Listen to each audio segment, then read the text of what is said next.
Thank you for tuning in to the GSMC Basketball Podcast presented by the GSMC Sports Network. I am your host, Nelson, here on this Friday afternoon, and it's a great day for basketball. There's going to be a lot of games later on today, but for now, we're going to focus on the main four games that happened, in fact, the only four games that happened yesterday. So the first game we're going to talk about is Klay Thompson on the Dallas Mavericks making his debut in record-breaking fashion.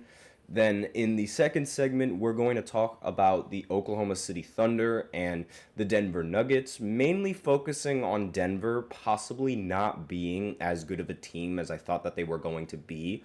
At least to start the season. I'm not sure if they'll figure it out, but we'll see. Then in the third segment, we're going to talk about the Timberwolves going up against the not the Kings, excuse me. The Timberwolves going up against the Kings, and the matchup between Randle and DeMar DeRozan and Anthony Edwards and De'Aaron Fox, all of that. And then in the fourth segment, we're going to briefly talk about the Boston Celtics destroying the Washington Wizards. I say briefly because I feel like this is something that's expected with the Boston Celtics and they're just the team that they have, and expected with the Wizards and the team that they have as well. We also have a special fifth segment at the end of the fourth segment, so be sure to stay tuned for that.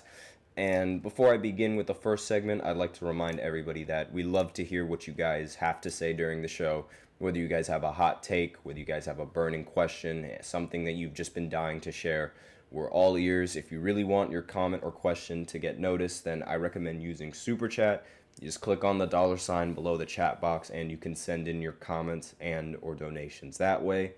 If Super Chat's not really your thing, then that's okay. You can always use the link displayed below the ticker on every show segment, GSMCpodcast.net, and you can send in your comments and or donations that way. And both are guaranteed to get featured on the show if you do either or. So if you guys are interested, go ahead and do that. But let's go right ahead and get into this first segment, which is talking about Klay Thompson making his debut in a Mavericks jersey. Obviously, there was a lot of scrutiny coming in from Klay Thompson well before the season even started, primarily because of how he ended the season, going, I believe, 0 for 10 in an elimination game against the Kings.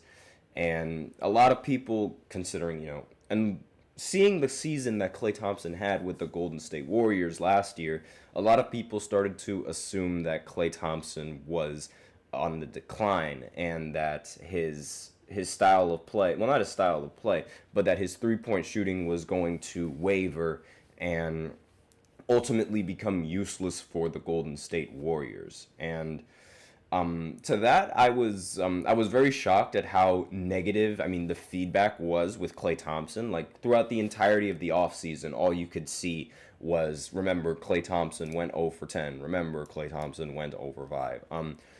And we got Carrito in the chat already speaking. So his top five teams in the West: OKC, the Warriors, the Lakers, the Mavs, and the Suns. I'm not sure if you're talking about right now, because if you are talking about right now, just based off of one game, then I guess, but at the end of the day, I don't see the Warriors being top 2 whatsoever, or even top 10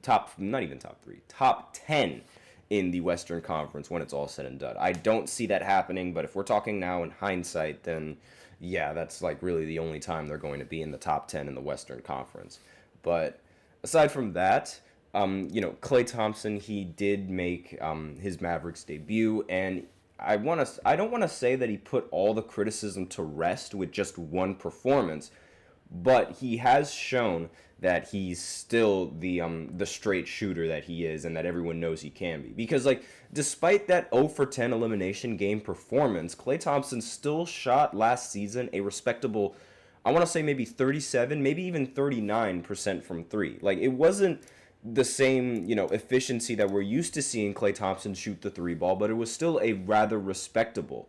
And on top of that, there's also the increase in shot attempts when he was on the Warriors, because the Warriors just weren't all that good last season. So that's also plays a part in it. But in this game, Klay Thompson ended with 22 points, 7 rebounds, 3 steals, and he shot 6 for 10 from the 3-point line. Now, this 6 for 10 performance coming in from Klay Thompson, this ended up being the most 3-pointers ever recorded in a Mavericks player's debut. Like 6 3-pointers, and he already broke that Mavericks milestone, and it's only game 1. And excuse me. So I don't really, again, I'm not, it's too early to tell whether or not this is going to translate throughout the entirety of the season, but I will say that a lot of people were really making out that Klay Thompson was a lesser version of himself, which he technically is, but I feel like he's lesser just on the defensive side of the ball. On the offensive side of the ball, he's still Klay Thompson. He is still he's still a very viable threat outside the arc that you have to pay attention to. I mean, Luka Doncic, when Klay Thompson was wide open for 3, Luka literally turned around and knew that the shot was going in. It was like a LeBron and Kyrie moment when LeBron was on the Cavs, like Kyrie was taking a 3 and LeBron was just like, "Yep, it's going in." Like it was one of those moments, but it's like that's just how good Klay Thompson is on offense. And Corrido's in the chat saying, I think a lot of people are going to eat crow, whatever that means, with Klay Thompson is washed or cooked, because I said all time last year Klay Thompson had a bad year with a roster with players that don't fit Kerr's system. And I don't want to say it's the system that really had an effect on Klay Thompson, because, again, Klay Thompson's job in that system is just shoot the 3. And I do understand he was forced to take some other unconventional shots in that in some of the games on offense that he's not really used to taking. But at the end of the day, he's still Klay Thompson, and shooters have to shoot. You sometimes have good games, you sometimes have bad games. It's just more often than not he would get highlighted for a lot of the bad games that he had, which was rather unfair in my opinion. Because again, like I said, shooters shoot. And you can have a good night, you can have a bad night, but one bad night should not be the end-all, be-all. I understand that one night when he went 0 for 10 was a really, really bad performance. In fact, one of the worst elimination game Klay performances I've ever seen in my life. But still, it should not be the end-all, be-all. Corrido is also saying everyone has a bad season from time to time in their career. Klay Thompson has 2 good seasons before last season, and a so bad season was coming, is what he was saying. I sort of get that, but at this age in his career, regarding injuries and whatnot, and again, just being old in general, or older than the average player in the NBA, it's like a lot of people were starting to expect a decline. Not to mention his signature, I have 4 rings, how many do you have comments are also getting a lot of backlash, and probably one of the bigger reasons why some of the fans don't really like Klay Thompson, because he keeps going back to those 4 championships that he ended up winning, which is living in the past and not living in the now, which I get that side of the argument, but at the end of the day, you can't change history. He was a big part of history, whether it was a bad part of history in basketball, I think it was. But regardless, he still has 4 championships, and there aren't many players that can really come back against that argument, saying that he has when he puts up the 4 rings that he has. It's really difficult argument to make. But on the game itself, Luka Doncic ended up scoring 28 points and getting 10 rebounds, 8 assists, almost a triple-double. He also recorded 1 steal and a block. And he didn't really shoot that efficiently, 9 for 25 from the field, but 4 for 11 from 3. And this isn't really like a shocker for Luka Doncic. I mean, he has, from time to time, he doesn't really put up efficient shooting numbers, but regardless, he still is Luka Doncic, and he still is something that you should be afraid of. Kyrie Irving in this game was really inefficient. He went 6 for 17 from the field, 3 of 7 from 3. Ended the game with 15 points, but again, not a signature Kyrie performance that a lot of people expected. He did record 3 rebounds, 2 assists, along with 2 steals and a block as well. But still, 15 points coming in from Kyrie Irving is rather underwhelming. But again, this is why they have the shooter Klay Thompson, and how they this is sort of what you expect when you come out of Klay Thompson. Corrido's still in the chat saying, plus Mike, the Warriors GM, has been wanting to start rebuilding and trade away Curry and others for 2 seasons now. And I don't know if I don't know if that's what he wants to do. Again, not entirely sure. I'm not a GM and I'm not in the office and where they make those decisions. So, but I do understand the thought process of trying to rebuild and maybe wanting to get rid of Curry. But again, I'm not sure how many people are going to be willing to pay Steph Curry all of that money, considering the new second apron rule, and to pair him up in a solid situation. I don't know how that's going to work. So I think they're kind of stuck. But again, those are my thoughts on that situation. Now, in the way that the Spurs ended up playing in this game, Harrison Barnes ended up scoring 17 points, 4 rebounds, 2 assists, and he ended up shooting 7 for 10 from the field, so very, very efficient. The big reason as to why the Spurs ended up losing in this game is surprisingly Victor Wembanyama. Now, he ended the game with 17 points, 9 rebounds, sure, but he ended up shooting 5 for 18 from the field. Now, and also 1 of 8 from 3. In my opinion, Victor has got to chill out with the 3-pointers that he makes. That was sort of a thought process that I had last season, but it was his rookie year, so I wanted to give him a pass.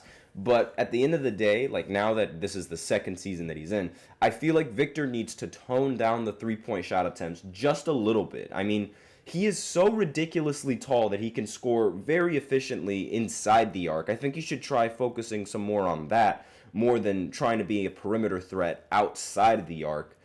At least for the time being, because again, taking 8 3-pointers, only making 1 of them is not ideal. But then again, I don't think the rest of the team ended up shooting all that well either. But Victor should be more focused on working inside of the arc, like Kevin Durant, right? I mean, KD, we know how good Kevin Durant's mid-range is, and we understand that he can shoot over most defenders in the NBA now. So if Victor can essentially do that and work on that, then he can work his way up into taking a lot of 3-pointers. Because again, there are some games where Kevin Durant doesn't really take that many 3-pointers. And he tries to work from inside the arc, getting close to the basket, or as close to the basket as he can, and then pulling up for the mid-range. I feel like Victor should try and do that a little bit more than he should shooting the 3, but I digress. Let's see. Who else played well? Jeremy Sochan ended up going 6 for 11 from the field with 18 points, and Julian Champagne ended up scoring 18 points, 7 for 12 from the field. Chris Paul was also a little bit mediocre on the offensive side of the ball. He ended up going 1 for 6 from the field, 1 for 4 from 3 with 3 points, but he did end up recording 8 assists as well as 7 rebounds. But we will have to see how the season goes. Corrido's still in the chat.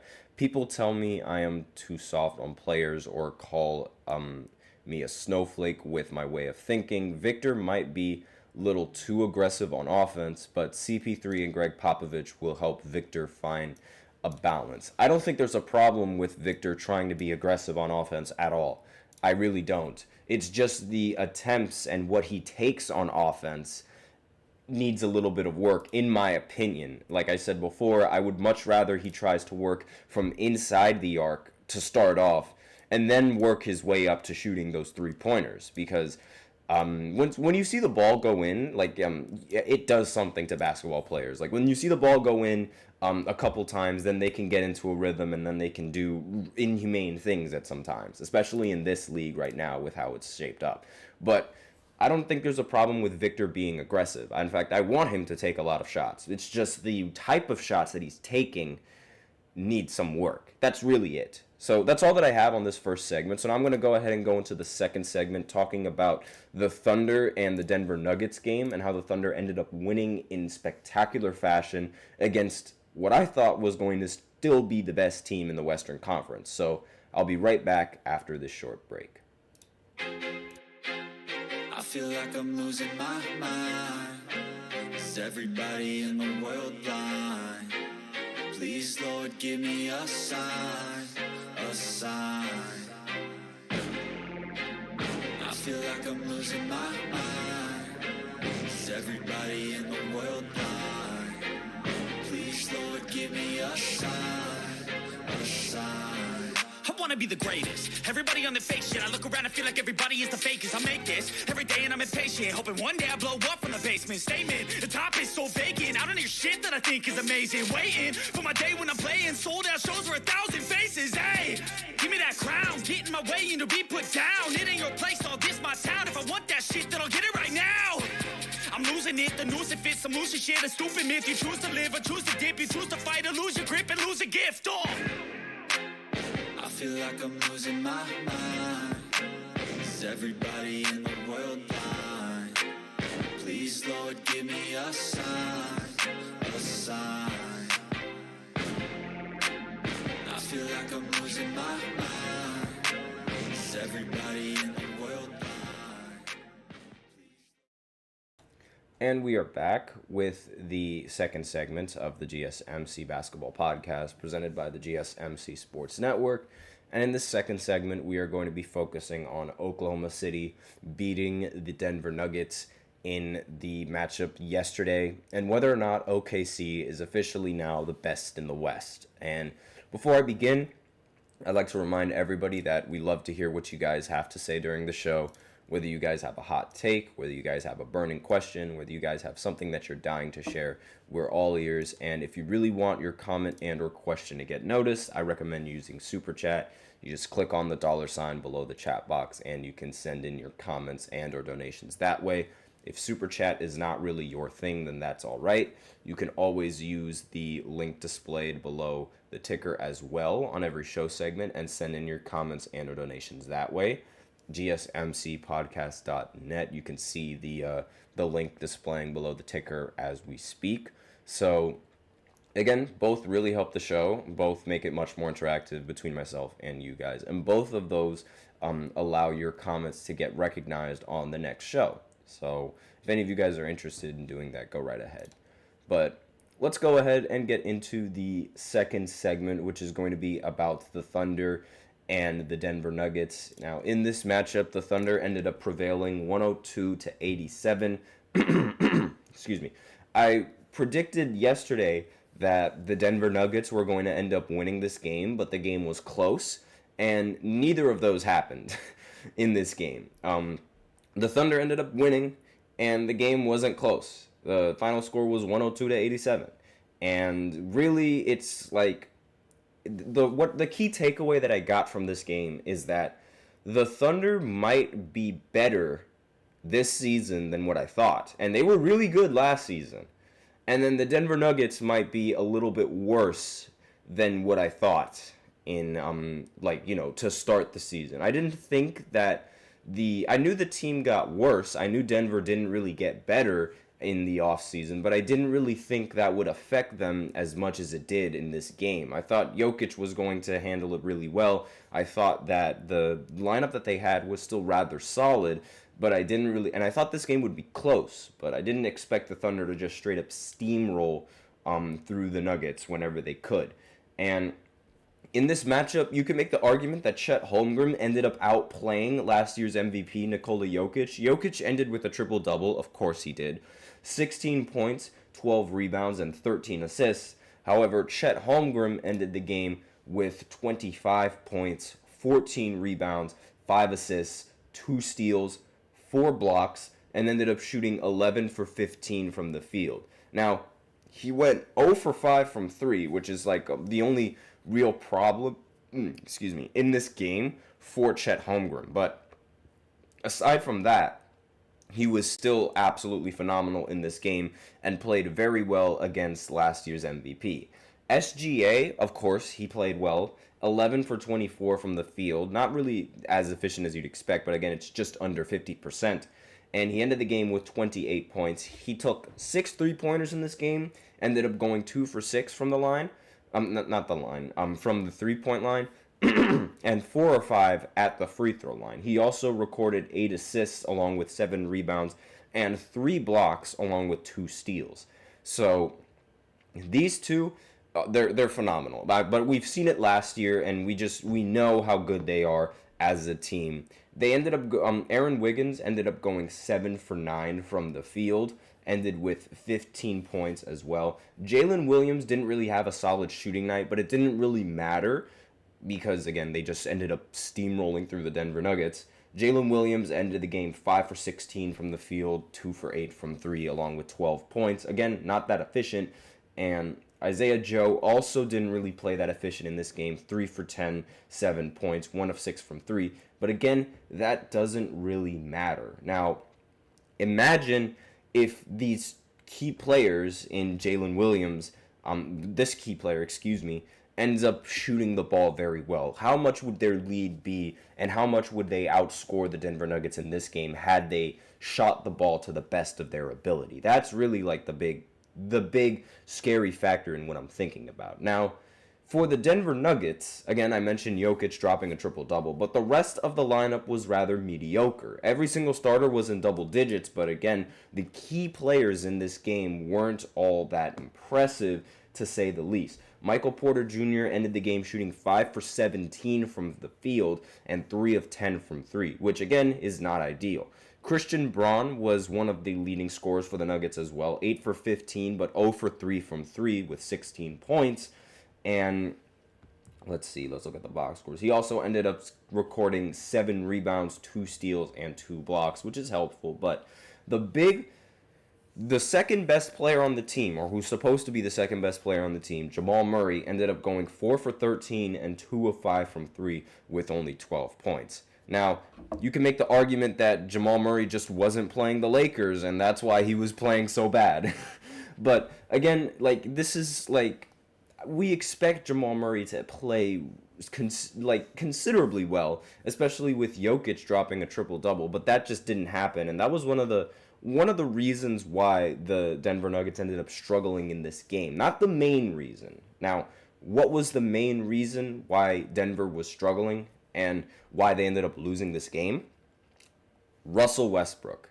Now, I know what you guys are thinking. Any of you Russell Westbrook fans out there, you're probably immediately going to disagree with this take just because Westbrook plays hard and he never stops moving and he always tries to play to win and all this, that, and the other, all the Westbrook positive things that you can say about him. But now the Denver Nuggets are experiencing the Russell Westbrook effect early in the season. Russell Westbrook only hit 2 shots in this game. He recorded 6 points, 5 rebounds, 5 assists, ended with 2 blocks. But again, he went 2 for 10 from the field, 1 of 6 from 3, and 1 of 4 from the line. He only made 2 shots in the entirety of the game. And it's not like he was playing only 21 minutes in this game. But in those 21 minutes that he was on the court, the Denver Nuggets were minus 24 as a team. They got outscored 52-28 when Russ was on the court, compared to when Russ wasn't on the court, where they outscored OKC by 9, outscoring them 59 to 50. So they had a +9 rating, box plus minus as a team with Russell Westbrook off the court in 27 minutes, compared to having a -24 when Russ was on the court in 21 minutes. This is bad. This is really, really bad. And I mentioned that Russell Westbrook, he can bring a lot of good to a roster, but this was a lot of bad that I was talking about with the Denver Nuggets. The whole system is ran through Jokic. Jokic needs solid 3-point shooters. Having Russell Westbrook take as many threes as he did is not ideal. Having Russell Westbrook shoot like this and be a detriment to your team is not ideal. And OKC was able to capitalize almost every single time that Russell Westbrook was on the court. He is a detriment to some of these teams, and he could be a detriment to the Denver Nuggets, which is why I think that the Nuggets aren't going to be as good of a team as I thought they were going to be, regardless of the fact that they ended up getting worse in their roster. I already mentioned that I know that they got worse in their roster, but I didn't think it would really affect them as much. This one performance coming in from Russell Westbrook, I know it's not the end-all be-all, but it could spell some serious problems for the Denver Nuggets trying to reclaim their spot as the best in the West. And OKC was just able to capitalize on all of Russell Westbrook's mistakes. I mean, it was pitiful. It was terrible. Just it's undeniable at this point that every single time he steps on the court, at least in this game alone, they got outscored. Like, it's clear cut. It's too clear cut to not blame this game on Russell Westbrook. I'm sorry to say this, and I might be a little bit harsh on Russ, but again, he brings a lot of good, but when he's not bringing a lot of good, he brings a lot of bad. And that's something that some Westbrook fans don't really realize, that he's not the same player that he was previously. And I understand the Nuggets, they might be forcing him to play under a system that isn't really beneficial to his game, but are you seriously going to have the offense ran through Russell Westbrook as opposed to having it ran through Jokic? I don't think so. I'm not saying that Jokic played perfect in this game either, but having a triple-double, and Westbrook fans should know, scoring a triple-double should immediately absolve every single problem that Nikola Jokic brought into this game. Like, I don't personally agree with that. I don't think that. That's just some Westbrook fans and their thought process when Westbrook scores a triple-double, so I'm just playing devil's advocate with that right here. But in my personal opinion, I think Jokic should have and could have been much more efficient in this game, not to mention he got outplayed by Chet Holmgren. You can make the argument whether he got outplayed or not, but I personally think that he got outplayed by Chet in this matchup. So the Nuggets, they might be in for a lot of trouble going into this season, and the only real hope for them to making it out of the first round is if they get matched up against the Lakers in the first round and Jamal Murray just turns into Michael Jordan like he always does. And for the Thunder, they might be much, much better than most of the teams in the Western Conference. Again, we have to see, because this could just be the Denver Nuggets playing bad and has nothing to do with the overall skill of OKC. But again, hindsight's 2020. We have to see going into the rest of the season. So that's it for this game and that recap. So now we're going to go ahead and talk about the next game, which is going to be the Minnesota Timberwolves matching up against the Sacramento Kings. This one was the only close game of yesterday, and despite that, it wasn't nationally televised. So I didn't really watch all of it. I didn't get to watch the game, but I will give my opinions on it just based off of the box scores and from what I know happened in that game. So I'll be right back after this short break. Looking for your daily fix of sports talk without having to pay for it? GSMC Sports Network is available on YouTube. Just search GSMC Sports Network. Get your fix of daily sports talk shows on YouTube, absolutely free.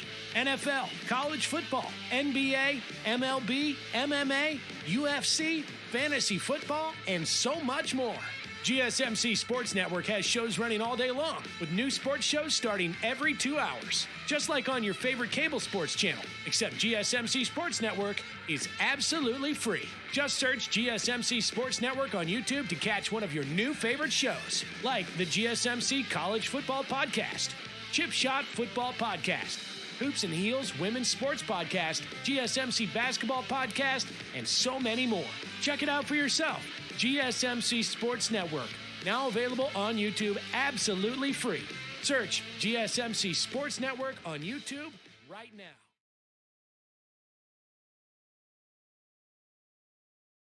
And we are back with the third segment of the GSMC Basketball Podcast presented by the GSMC Sports Network.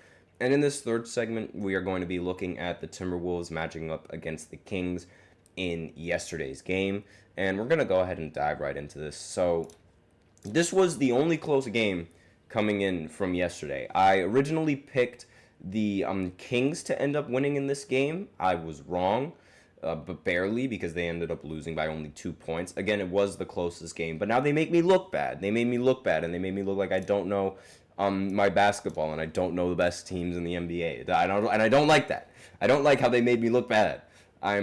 I fully admit that I am a little bit salty at the fact that the Kings ended up losing in this really, really close game.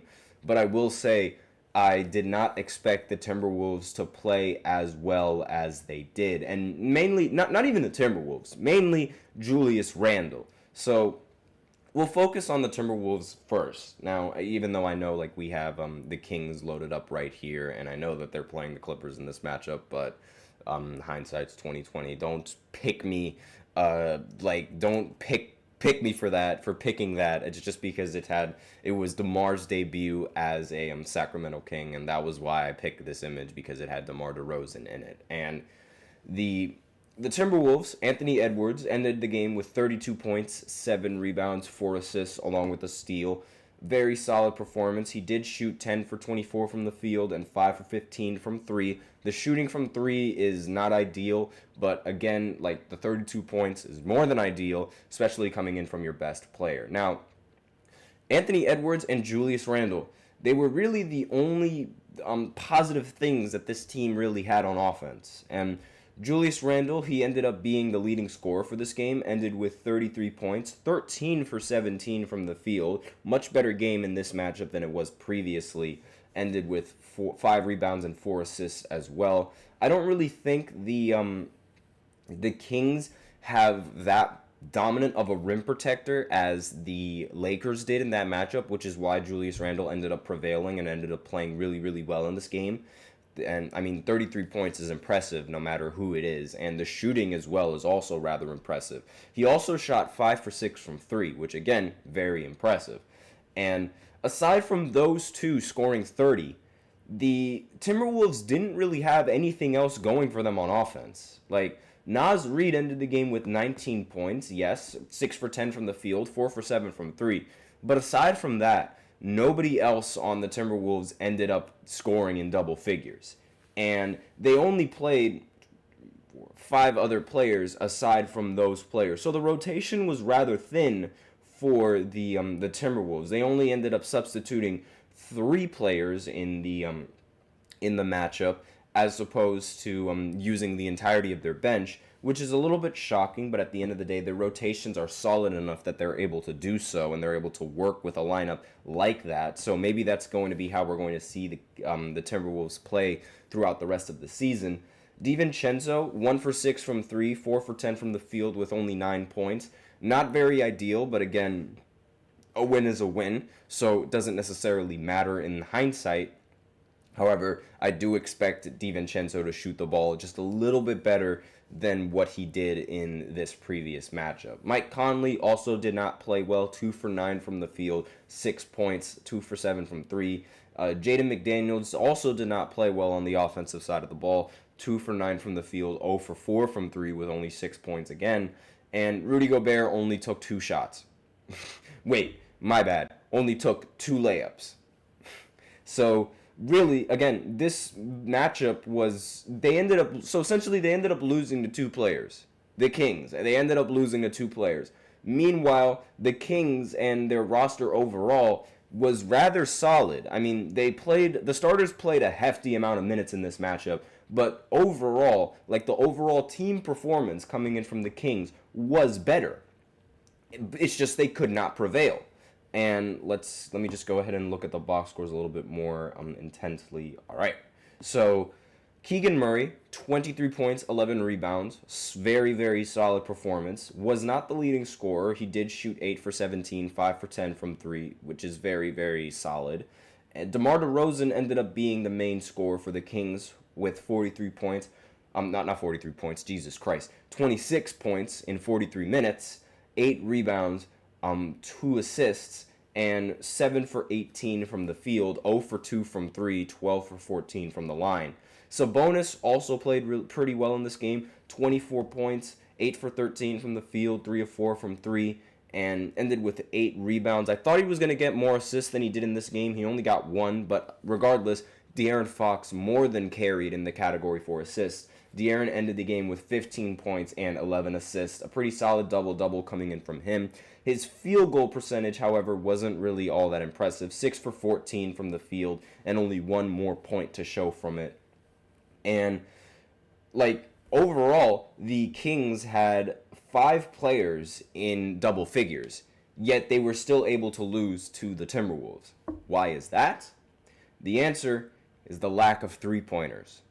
I said that this was going to be an issue with the Kings. The fact that the 3 best players are inside the arc players. Like, they're players that thrive inside the arc. If you are a team that doesn't shoot the 3 or is reluctant to shoot the 3, then more often than not, you are going to lose in the matchups against teams, even when teams don't really play all that well. The Timberwolves ended up going 20 for 50 from 3, which is 40%, compared to the Kings, who only took about half of the, not exactly half of the three-pointers, and only made about half of the three-pointers that the Timberwolves ended up making. The Kings shot 11 for 29 from 3, and you can't win it's difficult to win a game when one team makes 11 three-pointers compared to a team making 20 three-pointers. Like, that's just really, really difficult to win, despite the fact that they shot pretty well from 3.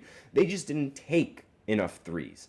And that ultimately caused them to lose the game in the end. That was the deciding factor, just based off of the box scores alone. And you can't afford to do that. Like, you have to be a three-point shooting team. In fact, the only player that ended up taking a hefty amount of three-pointers in this matchup was Keegan Murray. He ended up taking 10 three-pointers for the Kings. Nobody on the Kings ended up taking more than 4, or ended up making more than 4, which is a problem. Like, that is a serious problem for the Kings, and it's probably going to bite them for the rest of this regular season. The fact that they are not a dominant three-point shooting team. Scoring mid-ranges and shooting mid-ranges is not going to have you win these games. I understand Kevin Durant can do that, and Kevin Durant has won several games relying on the mid-range shot. But again, that's Kevin Durant. Like, he does that at a rate that no one else has ever been able to see most of the time in these games. Not to mention, he's also surrounded by a hefty amount of three-point shooters that balance out his mid-range attempts. Having 3 key players, all very, very good at shooting mid-ranges, is not, and taking 2-point shots, it's not ideal in this league anymore. And look at the field goal percentage and what DeMar DeRozan ended up shooting from inside the arc. He went 7 for 18 from inside the arc. And you can argue that if he didn't make 12 free throws in this matchup, he would have had significantly less than 26 points. And it's something that you just can't afford in this league anymore. You have to adapt. You have to be a three-point shooting team. And the fact that the Kings aren't going to be a three-point shooting team, it's going to be much more difficult to win these games. And teams are going to be able to make comebacks against them if they're on a hot shooting streak. Like, this is just something that's This was a problem with the Lakers last year, how they were reluctant to take a lot of three-pointers, and they ended up losing a lot of games because of the lack of three-point shots. It's like, you can't have that. And again, the Timberwolves as a team, well, not as a team, but like as individuals, they didn't really shoot the ball all that fantastic, aside from Julius Randle. But from 3, they were a lot more deadly. And they took a lot of players, they took a lot more three-point attempts than the entirety of the Kings roster. You have, let me see, 1, 2, 3, 4, 5, 6 players, actually 7 players attempting to take at least 4 three-pointers in this game. You have 7 players attempting at the very least 4 three-pointers, compared to the Kings, where they only had 2 players attempting 4 three-pointers. That's not an ideal offensive situation to want to be in. And that was a big reason why the Timberwolves ended up prevailing in this game, despite the fact that they only had major offensive production coming in from 2 players. That three-point shooting ended up killing them. And it was like, again, this was a very close game. So if the Kings ended up taking just a little bit more three-pointers, they probably would have ended up prevailing this game. But alas, that's not what happened, and they made me look bad. So I'm a little bit salty on that, a little bit salty on the fact that I picked wrong and they made me look bad, but I should have known that the Timberwolves were going to end up prevailing in this game. But you live and you learn, and hindsight is 20/20. So aside from that game, there's one more game that we have to review, and that is the Boston Celtics matching up against the Washington Wizards. Again, this one is going to be a review that's probably going to be a little bit quicker than the rest of the reviews, because this is sort of something that we expected. So I'll be right back after this short break. Be sure to stay tuned.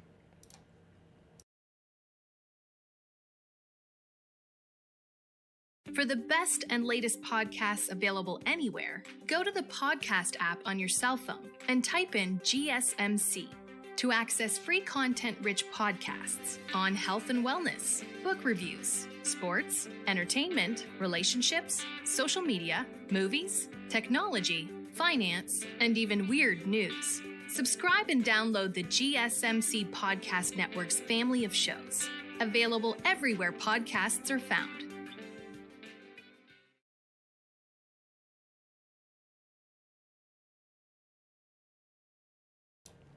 And we are back with the fourth segment, of the GSMC Basketball Podcast presented by the GSMC Sports Network.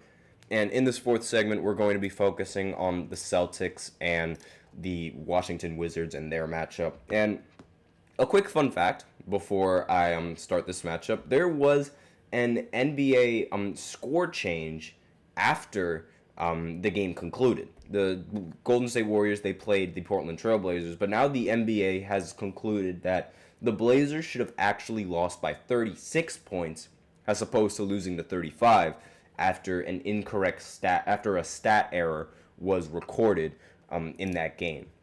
So just a little bit of a fun fact, but that's not going to be that's not going to be what we're going to focus on in this segment. We're going to focus on the Celtics being the Celtics and the Wizards being the Wizards. And for lack of a better term, that's really the main point that is going to be talked about in this segment, because again, we totally expected the Celtics to end up winning in this game in rather dominant fashion, considering the status of where the Washington Wizards are as a team and where the Celtics are as a championship contender and trying to go back to back and winning the championship. Now, Celtics, they clearly and obviously were going to win in this game.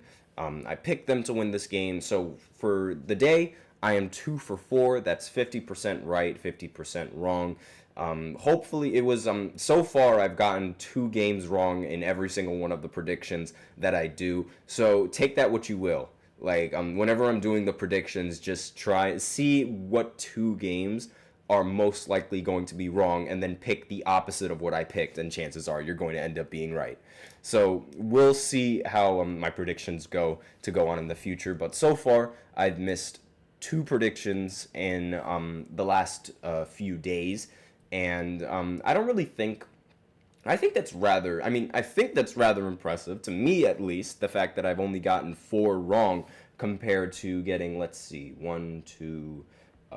3, 4, 5, 6, 7, 8, 9, 10 right. I think that's pretty solid. I mean, that would be, I'm not going to do math now. I can't do math and talk basketball at the same time. It's really tough. So anyways, let's focus on this Celtics matchup. Now, obviously, the Celtics are a ridiculously dominant team. They ended up winning 122-102 against the Washington Wizards. The game started out rather close between these two teams in the first quarter, but then Boston remembered that they were Boston and realized they were playing the Washington Wizards, and then ended up destroying them in the second quarter, and even more so in the third quarter. While the scoring was constant for the Boston Celtics, in the third quarter, the Wizards ended up just collapsing and scoring only 19 points.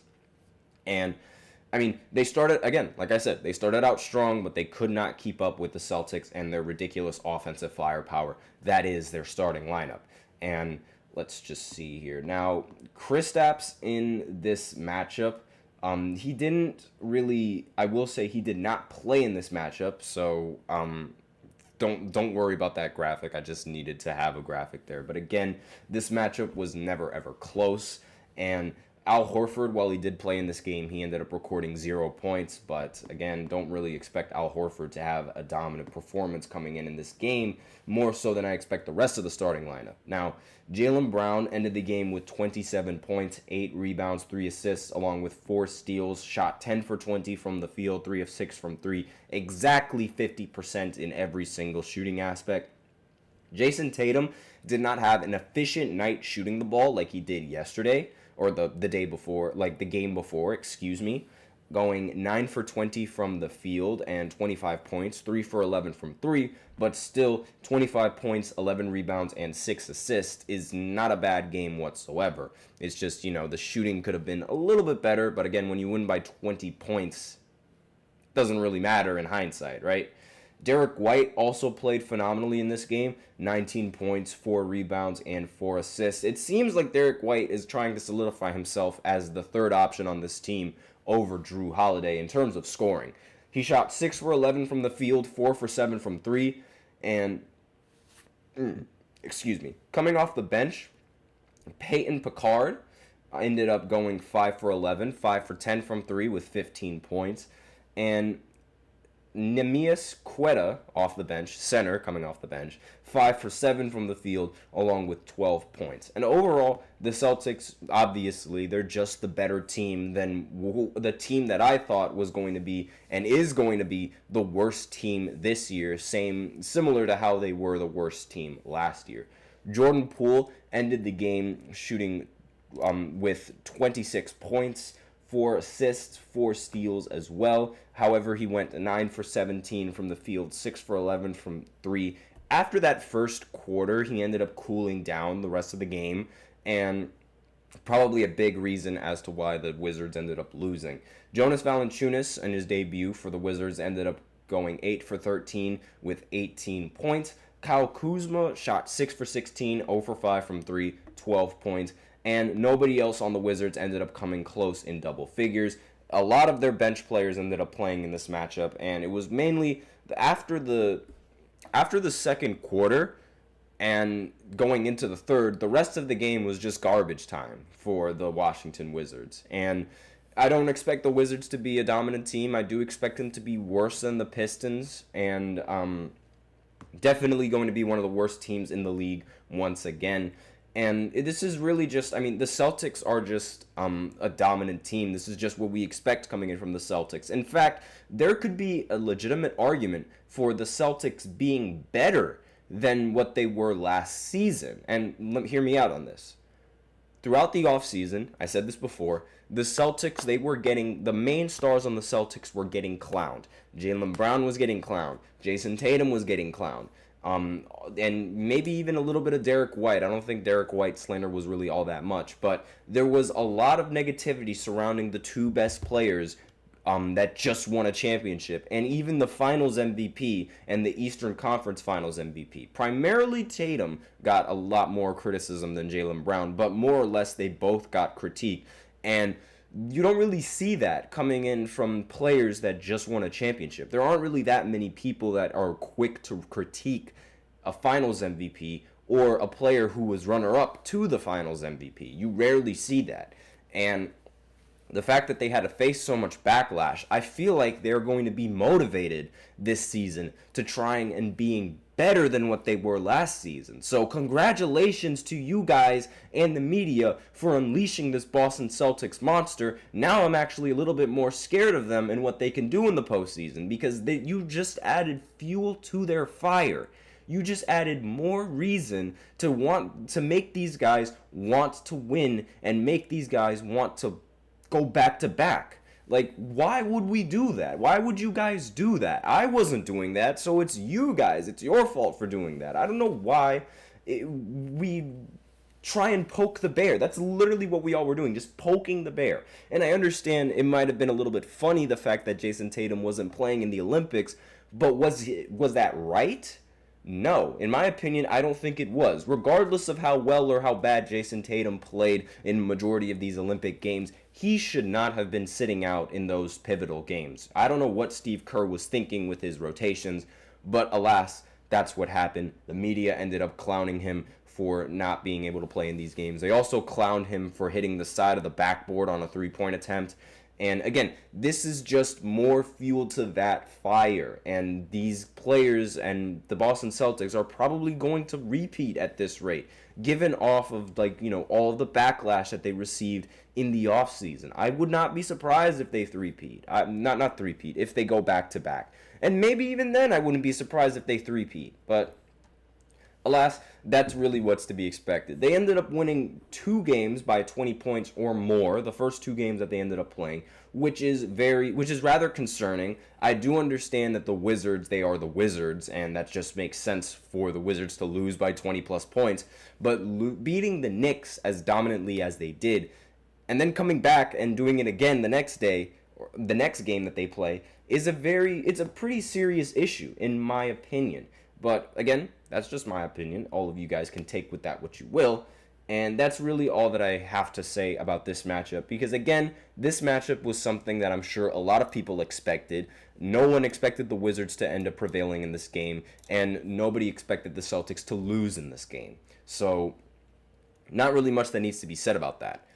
Now, for the 5th segment, we are going to do predictions once again. There are going to be games happening today. There's going to be games happening tomorrow, as well as games happening on Sunday. I'm only going to do games happening today for the games that are happening today, and then I'll just recap all of the games probably on Monday, and we'll see how it goes, but I really like doing these predictions. Depending on the time, I'll go ahead and I'll do the games that are going to happen on Saturday and see how it goes if I can go into Sunday. But for now, I'm mainly going to focus on the games happening today. So I'll be right back after this short segment, so be sure to stay tuned.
And we are back with the 5th and the final segment of the GSMC Basketball Podcast presented by the GSMC Sports Network.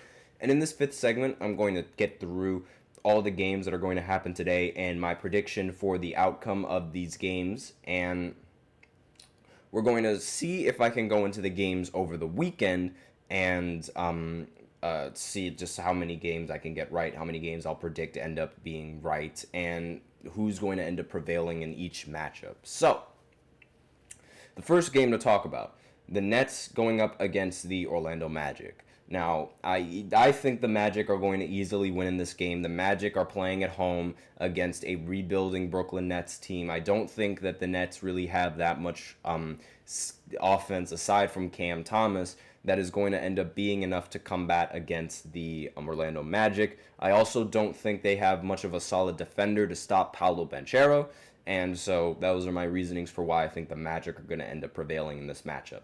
Now, the next matchup, the Knicks are going to be playing the Pacers at 7:30 on ESPN. That's going to be a primetime game for the NBA. Not sure how many views they're going to get, considering college football is going to be playing around that time as well, I believe. Let me just go ahead and look at their schedule.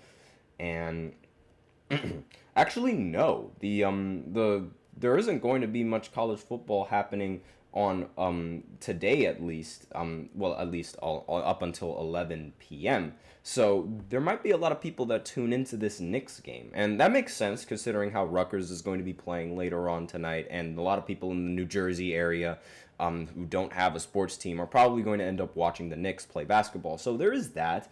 So we'll see how that goes, and we'll see how that matchup plays out. Again, starts at 7:30. I think the Knicks are going to end up prevailing in this game.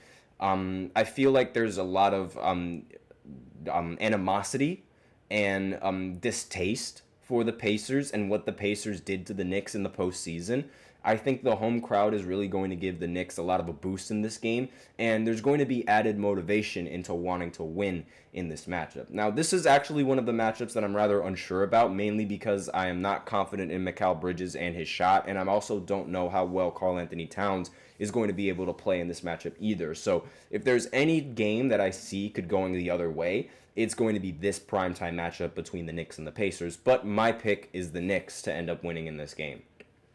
Next matchup is the Golden State Warriors going up against the Jazz. I think the Warriors are going to prevail in this matchup against the Jazz. The Jazz, they're not a good team, and they're not the even though they have Lauri Markkanen, the rest of the roster is still a bit iffy.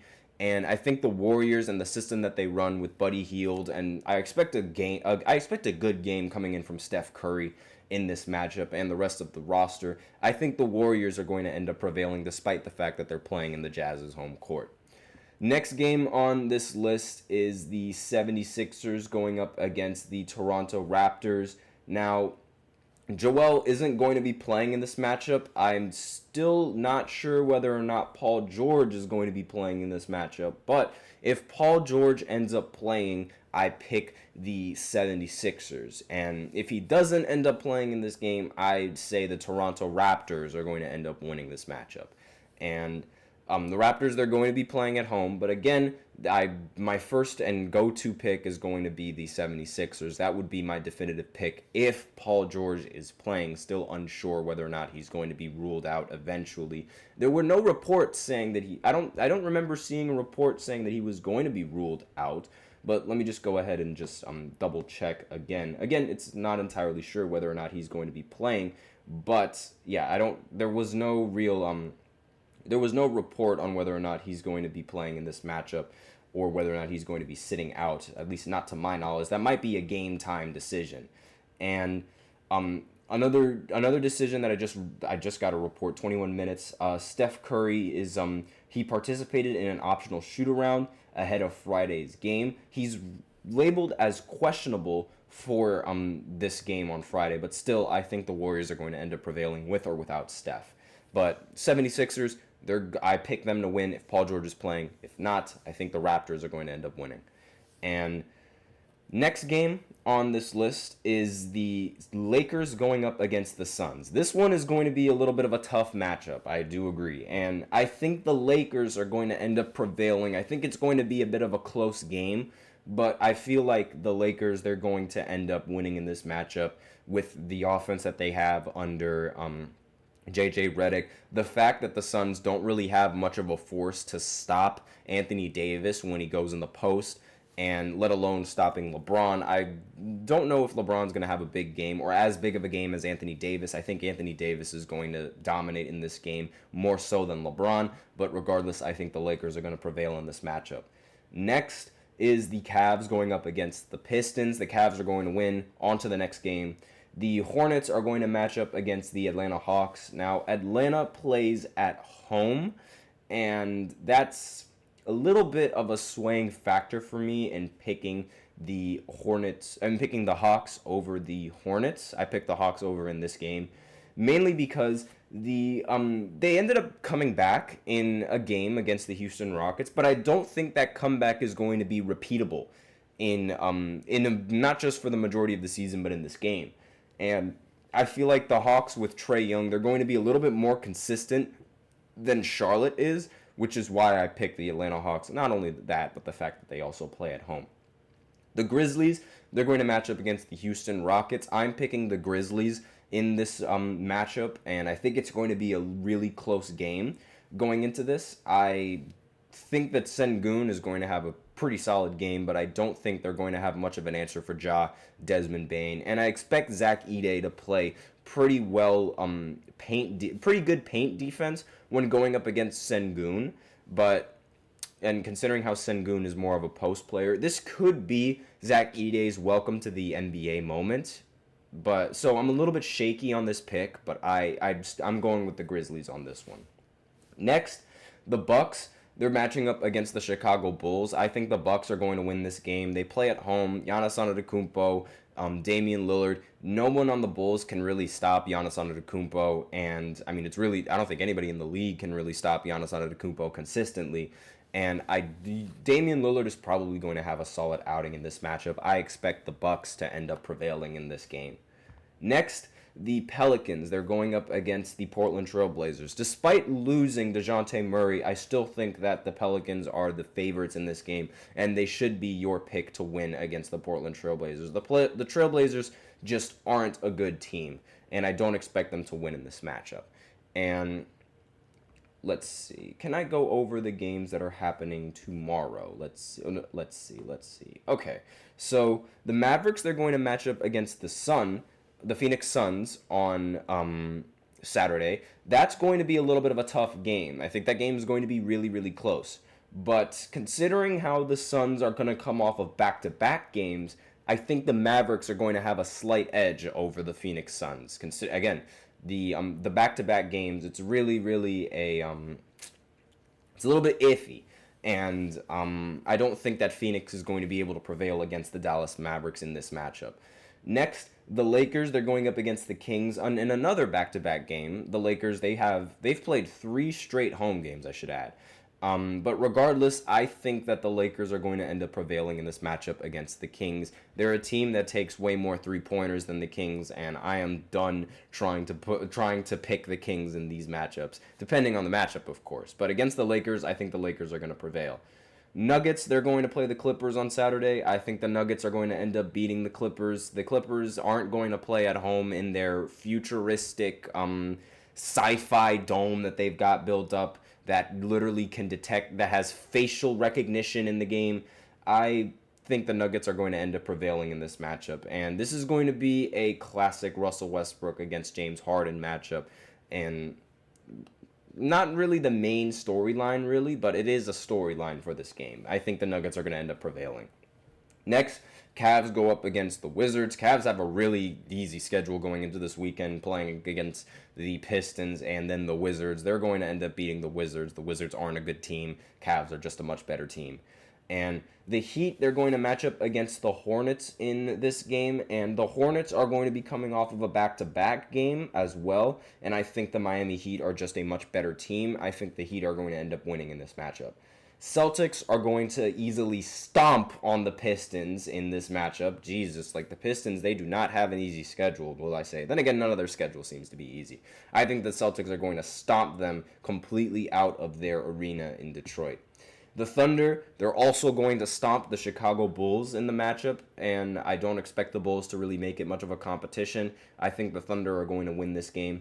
The Magic against the Grizzlies, that one is a little bit more of an I don't know game. I don't know the result of this game, but I'm going to pick the Orlando Magic in this matchup.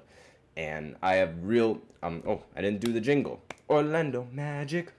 Orlando Magic. I think the Magic are just a much better team than the Grizzlies. I feel like the Grizzlies are still going to have a little bit of work to do with the roster, and especially against a playoff contending team in the Orlando Magic. The Timberwolves, they're going to match up against the Raptors. The Raptors are going to be coming off of a back-to-back game, and I feel like the Timberwolves are going to easily prevail in this matchup. Next is the Rockets and the Spurs, the battle in Texas. I think that the Rockets are going to end up prevailing in this game. I have a feeling that Sengun is going to play a little bit better than Victor Wembanyama in this matchup, and I have more faith in the Houston Rockets roster than I do in the Spurs roster.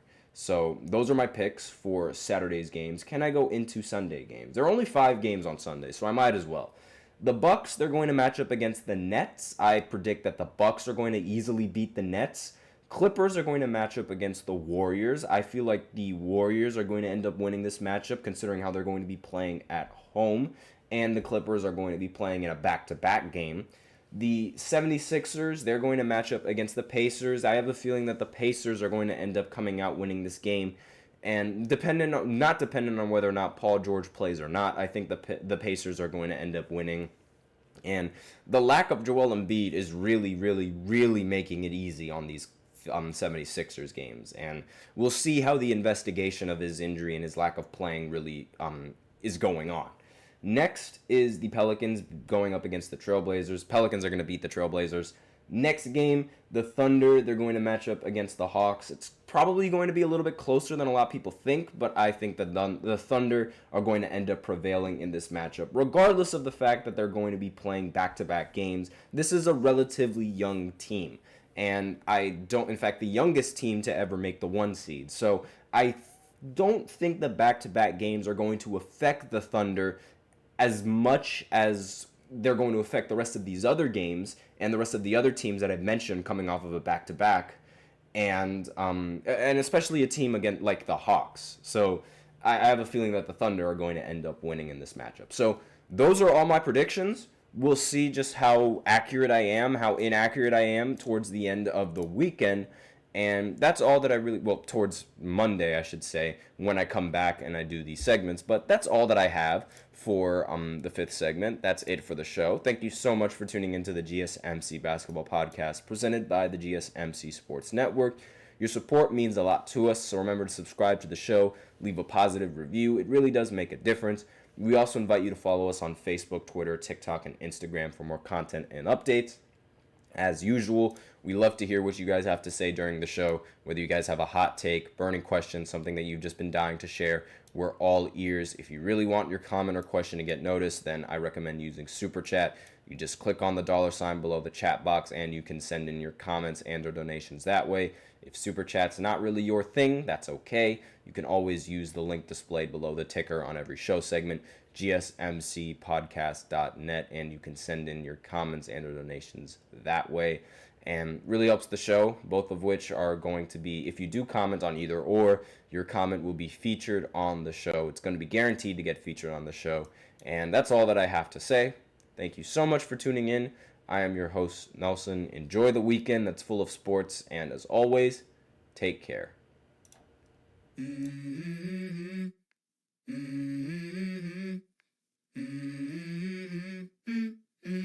Let's go. I wake up to a little bit of drool on my pillow, feel like it's gonna be a bad day. Yeah, I'm tired of